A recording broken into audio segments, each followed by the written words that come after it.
Bismillahirrahmanirrahim. Alhamdulillah wassalatu wassalamu ala Rasulillah wa ala alihi wa sahbihi wa man tabi'ahu hudaha amma ba'd.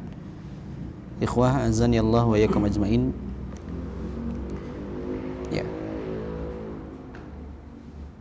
Di sesi yang pertama tadi kita sudah membahas terkait dua poin penting yang bisa menyempurnakan pemahaman kita tentang kalimat tauhid la ilaha illallah. Ya. Poin yang pertama yang tadi disebutkan oleh muallif adalah ya, orang-orang kafir di zaman Rasulullah SAW mereka sudah meyakini tentang keesaan Allah Ta'ala di dalam rububiyah. Namun meskipun demikian ternyata mereka tetap diperangi dan bahkan dibunuh oleh Nabi Sallallahu Alaihi Wasallam, ya, karena mereka tidak melanjutkan, ya, tidak melaksanakan konsekuensi dari tauhid rububiyah tersebut. Ya, sebagaimana tadi sudah disebutkan pada poin selanjutnya, di poin yang kedua. Muallif rahimahullah ta'ala mengatakan bahwa tolak ukur kekufuran mereka, yang menjadi penyebab kekufuran mereka itu terletak kepada dan berkaitan erat dengan tauhid uluhiyah. Jadi bukan hanya sekedar mengakui bahwa Allah Ta'ala yang menciptakan, Allah Ta'ala yang mengatur seluruh urusan, Allah Ta'ala yang memberi rizki, tetapi mesti mereka pun mengikhlaskan ibadah hanya untuk Allah Subhanahu wa Ta'ala. Inilah dua poin penting yang juga mesti kita ketahui dan juga terapkan di dalam praktek kehidupan kita sehari-hari, sehingga ketika kita mendapati orang yang berdoa kepada selain Allah, padahal ia yakin bahwa Allah Ta'ala yang menciptakan dirinya, Allah Ta'ala yang mengatur seluruh urusannya, tapi ia masih berdoa kepada selain Allah, maka ia belum merealisasikan kalimat tauhid dengan sesungguhnya. Karena hakikat kalimat tauhid, hakikat makna dari kalimat tauhid adalah meyakini bahwa tidak ada sesembahan yang berhak disembah kecuali Allah. Ia menafikan seluruh sesembahan selain Allah dan hanya menetapkan Allah saja yang layak untuk diibadahi. Dan itu berlaku pada seluruh jenis ibadah. Seluruh jenis ibadah. Oleh karenanya mu'alif kemudian melanjutkan, ya, Faidah ta'ammalta hadha ta'ammulan jayyidan, jika Anda mengamati hal ini dengan baik, wa arafta annal kuffar yashhaduna lillahi bitauhidir rububiyah, dan Anda pun tahu bahwa orang-orang kafir itu juga mengikrarkan dan meyakini terkait tauhid rububiyah, wa huwa tafarruduhu bil khalqi wa rizqi wat tadbir, yaitu Allah Ta'ala esa di dalam penciptaan, Allah Ta'ala esa di dalam pembagian rizki, Allah Ta'ala esa di dalam pengaturan. Namun dalam kondisi itu pun orang-orang kafir yunakhuna Isa, mereka itu mengkultuskan Nabi Isa alaihissalam, wal malaikah, dan para malaikat, wal auliya, dan para wali, yaksuduna annahum yuqarribuhum ilallahi zulfa, mereka beranggapan bahwa perbuatan itu bisa mendekatkan mereka kepada Allah dengan sedekat-dekatnya. Tadi ya, tujuannya adalah sebagai perantara yang bisa mendekatkan kepada Allah. Wa yashfa'una lahum indahu, dan orang-orang salih itu, ya, para wali, malaikat, para nabi yang mereka seru bisa memberikan syafaat di sisi Allah. Ini anggapan mereka.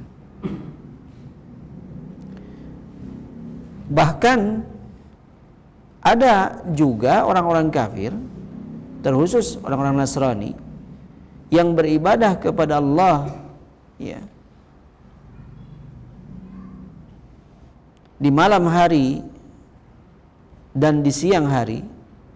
Bahkan mereka bersikap zuhud terhadap dunia. Ada ya? Sebagian mereka itu justru lebih zuhud daripada orang-orang muslim. Mereka sampai zuhudnya gitu ya, tidak menikah gitu ya. Dengan apa? Dengan alasan beribadah. Padahal ini pun sudah ditegur ya, ketika terjadi pada sahabat ya, yang mereka berlebih-lebihan di dalam menjalankan agama oleh Rasulullah SAW. Mereka bahkan sampai mengasingkan diri gitu ya. Ini terjadi, orang-orang kafir itu beribadah kepada Allah, mengasingkan diri, zuhud terhadap dunia, ya, beruzlah di tempat ibadah mereka.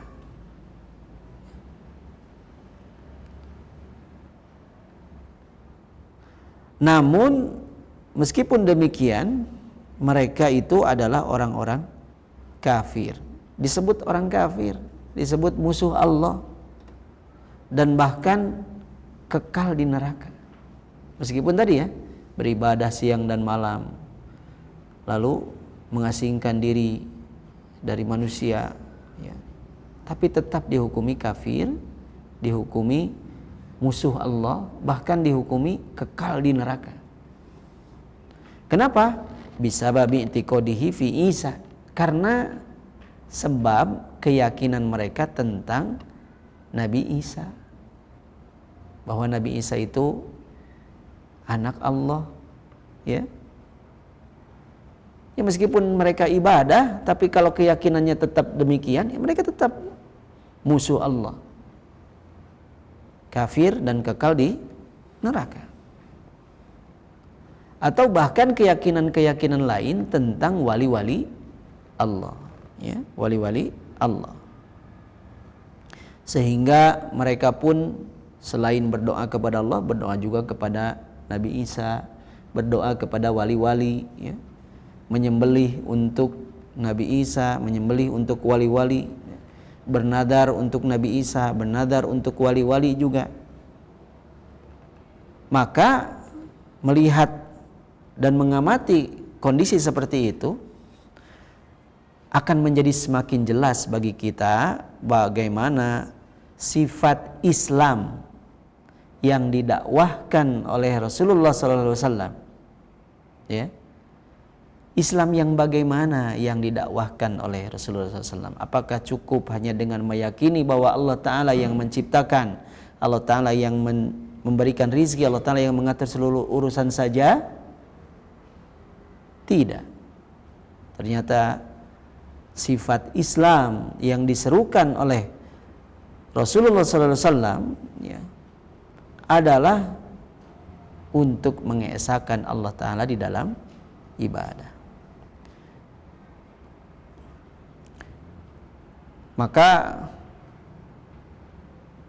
ketika kita sudah bisa memahami hakikat dari kalimat tauhid, lalu membandingkan dengan kondisi saat ini, kita pun akhirnya bisa memahami makna dari sabda Rasulullah SAW, bada'al islamu ghariban wa sayaudu ghariban kama bada'a. Islam itu datang dalam keadaan asing, dan Islam itu pun akan kembali menjadi asing seperti saat ia datang, ya. Bagaimana saat ini orang-orang yang mengaku beragama Islam, justru mereka tidak paham tentang hakikat makna kalimat tauhid. Sedemikian asingnya Islam yang didakwahkan oleh Rasulullah SAW di zaman sekarang. Ya. Inilah yang terjadi di zaman ini, dan hendaklah kita waspada dan khawatir terhadap bahaya-bahaya yang mengintai terkait penyimpangan-penyimpangan di dalam kalimat tauhid la ilaha illallah. Olehnya di bagian akhir dari kitab ini, muallif Syekh Muhammad bin Abdul Wahhab rahimahullah mengatakan, "Fallaha Allah ya ikhwani." Takutlah kepada Allah wahai saudaraku. Tamassaku bi asli dinikum. Berpegang teguhlah dengan pokok agama kalian. Ya. Wa awwalahu wa akhirahu. Awal dan akhirnya. Ya, ketika mengucapkan kalimat tauhid, maka dihukumi masuk Islam. Dan kita pun berharap menutup hidup kita dengan mengatakan kalimat la ilaha illallah, awal dan akhirnya, yaitu kalimat tauhid. Wa usuhu wa ra'suhu. Ya. Dia adalah dasarnya. Dia adalah ujungnya. Apa itu? Syahadati alla ilaha illallah. Persaksian bahwa tidak ada sesembahan yang berhak disembah selain Allah. Maka ketahuilah maknanya. Jangan hanya tadi ya, pemahamannya hanya sekedar bahwa makna la ilaha illallah adalah tidak ada yang menciptakan selain Allah. Bukan seperti itu. Wa ahibbuha wa ahibbu ahlaha. Cintailah kalimat tauhid ini dan cintailah orang-orang yang berpegang kepada kalimat tauhid. Waj'aluhum ikhwanakum. Jadikanlah orang-orang yang berpegang kepada kalimat tauhid ini sebagai saudara-saudara kalian. Meskipun mereka jauh, kalau sama-sama mereka berpegang dan memahami kalimat tauhid dengan benar, mereka saudara kita. Meskipun berbeda daerah, tempat tinggal, ya, meskipun jauh. Sebaliknya, wakfuru bitawaghit, ya. Kufurilah togut, sesembahan selain Allah. Tolaklah semua sesembahan selain Allah. Musuhilah mereka. Murkalah terhadap mereka. Ya. Ini membuktikan bahwa kita menafikan sesembahan selain Allah. Dan musuhi pula orang-orang yang justru malah mencintai mereka. Dan permusuhan kita ini adalah permusuhan karena Allah. Sehingga kita tidak memusuhi personnya, orangnya, tapi memusuhi perbuatannya. Sehingga ketika mereka bertaubat, mereka saudara kita. Tapi saat mereka melakukan kesyirikan, kita membenci mereka karena melakukan kesyirikan. Ya.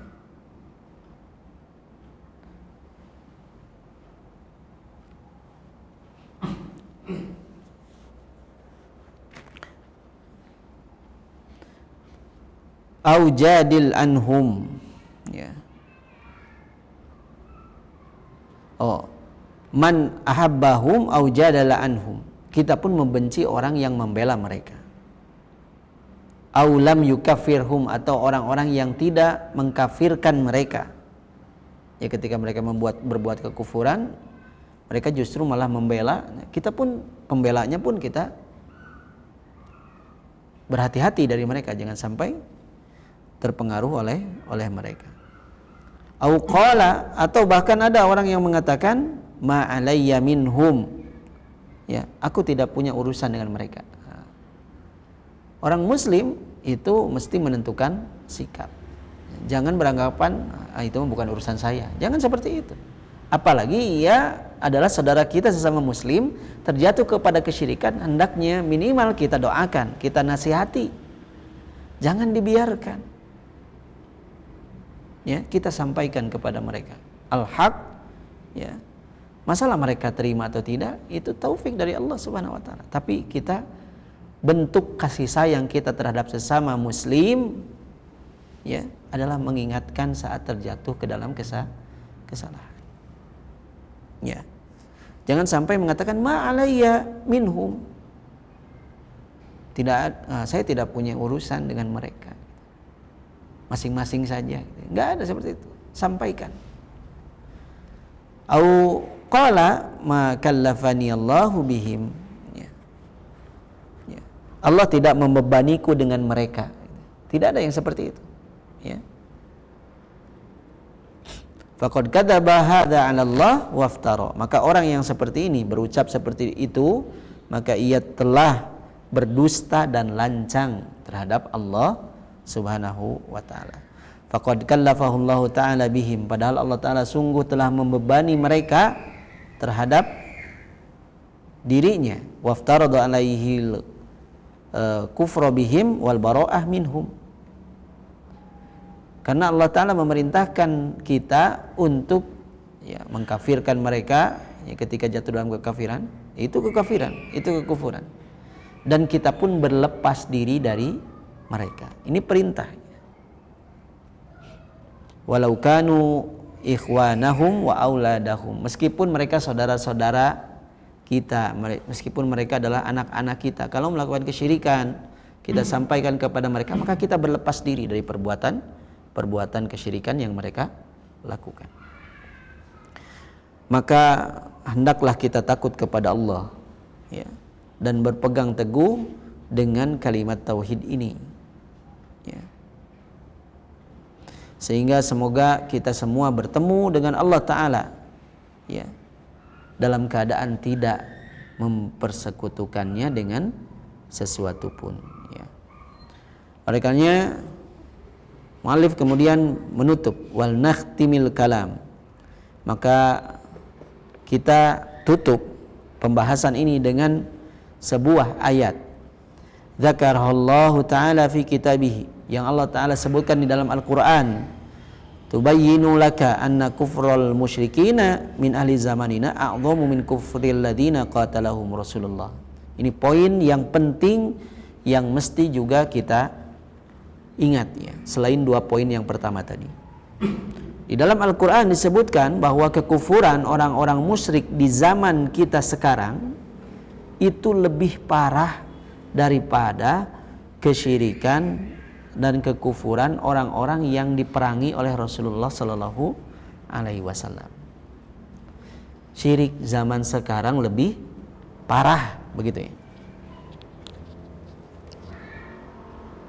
Buktinya apa? Yang pertama, buktinya sebagaimana disebutkan di dalam surah Al-Isra ayat 67, Allah Ta'ala berfirman,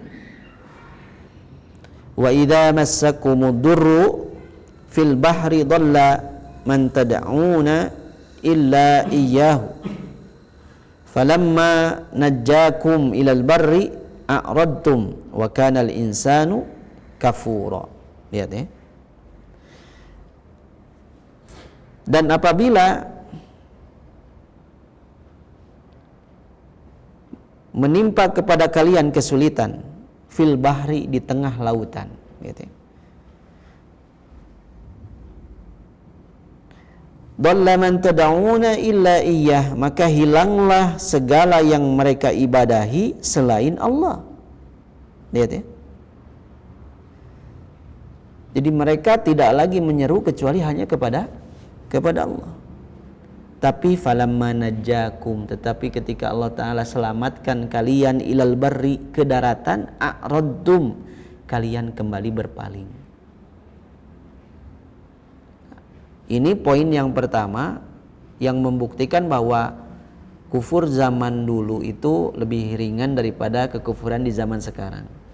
Kufur zaman dulu atau kesyirikan yang di zaman Rasulullah SAW itu terjadi ketika dalam kondisi sulit, Jadi ketika sulit mah mereka tidak berbuat syirik. Mereka justru berdoa hanya kepada Allah. Ketika di tengah lautan ya, ditimpa oleh kesulitan, badai dan lain sebagainya, mereka berdoa dengan khusyuk hanya kepada Allah. Tapi ketika selamat baru berpaling. Zaman sekarang, saat susah, saat senang, syirik jalan terus gitu. Lebih parah. Ini buktinya. Maka ketika disebutkan dalam Al-Quran itu, Allah Ta'ala menyebutkan orang-orang kafir jika mereka ditimpa kesulitan saat itu, mereka meninggalkan pemuka-pemuka mereka, sayyid-sayyid mereka, syekh-syekh mereka, wali-wali mereka, orang-orang soleh mereka hanya berdoa kepada Allah saja. Gitu ya. Istighosah hanya kepada Allah saat ditimpa kesulitan. Ya. Namun ketika datang kemudahan, sudah selamat dari musibah tadi, mereka baru berbuat kesyirikan. Nah, ini poin pertama yang menjadi bukti bahwa syirik di zaman dulu itu lebih ringan dan syirik di zaman sekarang lebih parah gitu ya. Bukti yang kedua adalah seseorang itu di zaman dulu itu mereka ketika memilih perantara, maka memilih perantara dari orang-orang yang soleh gitu ya. Di zaman Nabi Nuh yang mereka sembah itu orang-orang soleh. Mereka beribadah kepada Nabi Isa. Nabi Isa adalah seorang nabi, ya. Menyembah malaikat, menyembah Uzair. Mereka adalah orang-orang yang saleh. Lata, ya, seorang pemuda yang saleh yang menyiapkan makanan adonan untuk orang-orang yang sedang berhaji. Disembah, tapi masih pilih-pilih nyembah orang yang saleh. Zaman sekarang yang tidak sholat juga disembah, ya. Yang tidak puasa, tidak menjalankan syariat diikuti. Di zaman sekarang lebih parah, ya. Maka di bagian selanjutnya kita lihat pelaku kesyirikan di zaman sekarang. Bahkan sebagian dari mereka mengaku orang yang memiliki ilmu, ya, melakukan kesyirikan, tapi mereka ngaku memiliki ilmu. Dan mereka pun memiliki, dan itu tampak di dalam kezuhudan mereka, zuhud terhadap dunia gitu. Mereka juga sungguh-sungguh dan ibadah. Namun ketika ditimpa kesulitan, ya, berbeda dengan zaman dulu. Mereka beristighosah kepada selain Allah. Maka diketahui, misalnya Ma'ruf Al-Qurhi, ya, ada Ma'ruf Al-Qurhi itu adalah disebutkan oleh mu'alif di sini adalah seorang yang dianggap sebagai wali di Irak. Nah, saat itu ada juga ya tokohnya, Ma'ruf Al-Qurhi, yang kuburannya pun menjadi tempat ibadah, diibadahi orang-orang oleh para penyembah kubur. Lalu disebutkan pula oleh mu'alif di sini, nah ini Ma'ruf juga dikenal, Abdul Qadir Al-Jailani. Padahal ini adalah seorang Ahlus Sunnah, ya, orang Ahlus Sunnah. Salah satu imam dari imam madhab Hanabilah, Hambali, ya. Namun ketika beliau meninggal, ya, para pengikutnya meyakini bahwa ia bisa memberikan manfaat, ya, dan juga mencegah madarat. Sehingga mereka membangun di atas kuburnya, dibangun kuburannya. Dan orang-orang sufi menjadikannya sebagai imam tasawuf. Ya. Yang thariqahnya disebut Qadiriyah. Ya. Ya padahal ya tentu saja beliau berlepas diri dari para pengikutnya tersebut. Ya sudah meninggal. Saat hidupnya pun tidak mengajak pengikutnya agar menyembah dirinya, bukan. Ya, maka yang seperti ini tidak dianggap sebagai taghut, sesembahan selain Allah, bukan. Karena ia tidak ridho ya, terhadap apa yang dilakukan oleh pengikutnya setelahnya gitu. Tidak. Seperti Nabi Isa bukan taghut, karena Nabi Isa-nya mah enggak ngajak kepada ibadah terhadap dirinya, tidak gitu ya. Tapi kalau ngajak, ayo kalau mau berdoa minta kepada saya. Nah, ini baru disebut taghut, sesembahan selain Allah. Lalu ada juga disebutkan di sini Zaid bin Al-Khattab ya, dan Zubair. Ini adalah seorang sahabat, dimuliakan, dikultuskan. Ini adalah saudaranya Umar bin Al-Khattab. Beliau terbunuh di Yamamah dan juga dikuburkan di sana, dan dibangun kubah di atas kuburannya. Ya. Namun ketika Syekh Muhammad bin Abdul Wahab datang ke sana, beliau menghancurkan kubah tersebut dan tidak dibangun lagi sampai sekarang. Ya, alhamdulillah. Ya. Tapi saat itu ya dikenal Zaid bin Al-Khattab. Ada juga Zubair bin Awam. Ya. Ini adalah dianggap orang-orang yang saleh, yang memiliki kedudukan, sehingga kuburannya itu disembah. Ya, dijadikan tempat ibadah oleh para penyembah kubur. Ya. Dan praktek ini banyak terjadi juga di zaman sekarang. Ya, kalau parahnya sekarang tadi ya, bukan orang-orang saleh, justru orang-orang yang memiliki kesaktian itu justru dijadikan sesembahan, padahal tidak sholat gitu, tidak melakukan syariat gitu ya.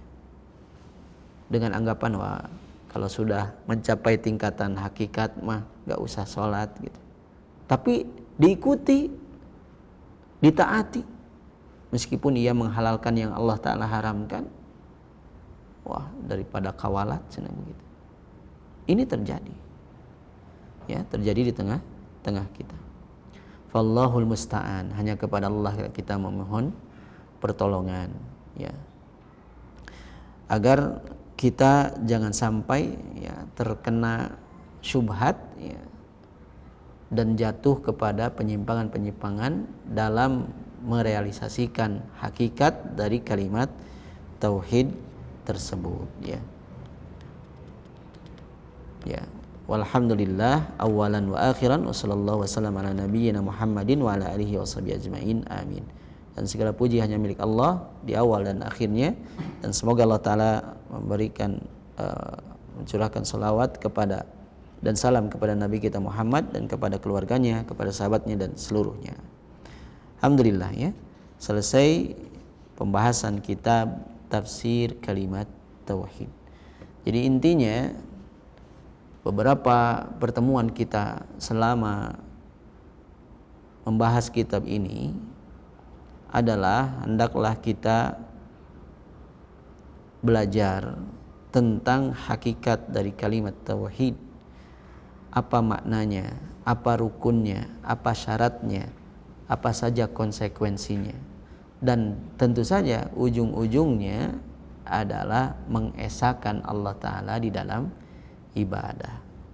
Jadi semua teori, katakanlah ilmu, pengetahuan yang kita pelajari terkait tentang makna kalimat tauhid tentunya akan kurang manfaatnya jika tidak diamalkan. Jika kita tahu bahwa kalimat tauhid ini adalah sesuatu yang bisa menyelamatkan kita di akhirat, ketika kita meyakini bahwa Allah Ta'ala lah satu-satunya yang berhak untuk diibadahi, tapi ibadahnya enggak, nah itu kan bagaimana bisa hal tersebut terjadi pada seorang muslim? Ia bersyahadat ketika masuk ke dalam agama Islam, mengucapkan 2 kalimat syahadat, tetapi dalam praktiknya justru ia beribadah kepada selain Allah, waliyadzubillah. Ia bersyahadat bahwa Nabi Muhammad adalah hamba dan utusan Allah, tapi beribadah tidak mengikuti tuntunan beliau sallallahu alaihi wasallam. Bagaimana ini jadi? Maka seorang muslim ya mesti terus belajar tentang agamanya, bagaimana ia bisa menjalankan agamanya dengan baik sesuai dengan apa yang Allah Ta'ala cintai dan Allah Ta'ala ridhoi. Itu tidak akan bisa kita ketahui tanpa belajar, karena agama ini dibangun di atas dalil, bukan di atas perasaan, bukan dibangun di atas kebiasaan, bukan hanya sekedar dilandasi dengan niat baik.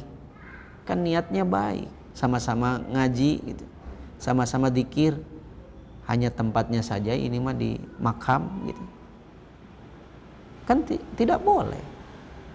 Minimal tadi bid'ah, tidak ada tuntunannya, dan ini bisa mengantarkan kepada kesyirikan, dan sesuatu yang mengantarkan kepada bahaya sebaiknya dihindari, bukan malah ditantang begitu. Nggak mungkin, kan udah belajar, nggak mungkin lah jatuh kesyirikan.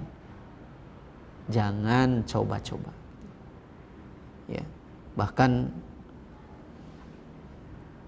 banyak kasus yang terjadi yang menguatkan kenyataan bahwa hati kita itu lemah.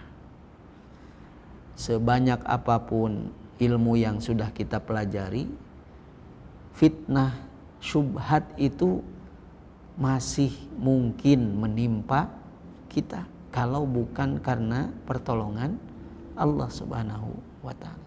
Maka setelah tahu tentang makna kalimat tauhid ya, hakikatnya, syarat-syaratnya, rukunnya, konsekuensinya, jangan berhenti memohon pertolongan kepada Allah Subhanahu wa Ta'ala agar kita bisa istiqomah di dalam merealisasikan semua ilmu kita tentang hakikat kalimat tauhid tersebut.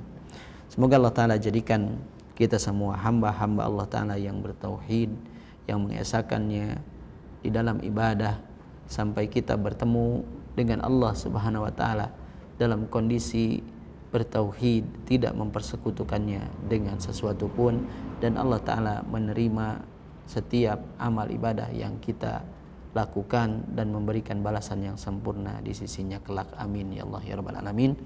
Itu saja mungkin yang bisa saya sampaikan. Mudah-mudahan yang sedikit ini bisa kita ambil faidah dan manfaatnya.